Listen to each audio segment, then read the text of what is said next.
est déjà là, mais la plupart des gens ne le réalisent pas encore. Son esprit se déplace tranquillement parmi nous sans que le monde ne soit dérangé par sa présence.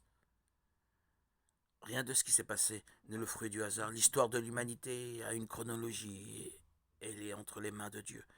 Et cela nous est assuré par la Bible qui a enregistré tous les événements prophétiques qui se sont déjà produits et qui se déroulent en ce moment même et qui se produiront bien avant ce que l'on peut imaginer.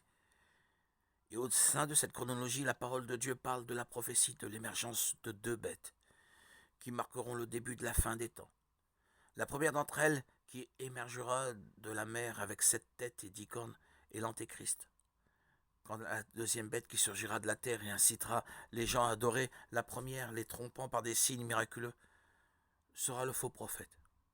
Et je ne sais pas si vous le savez, mais le livre de l'Apocalypse a été écrit par l'apôtre Jean, alors qu'il était emprisonné sur l'île de Patmos, en Grèce. Dieu lui a donné la vision des choses qui se produiraient au cours des 7 dernières années avant le retour de Christ et la fin des temps. Et le langage utilisé par le Seigneur dans ce livre de prophétie est un langage symbolique.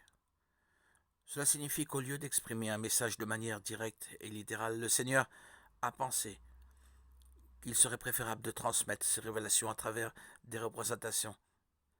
C'est précisément à cause de cela qu'il existe des dizaines d'interprétations sur qui et comment sera l'Antéchrist.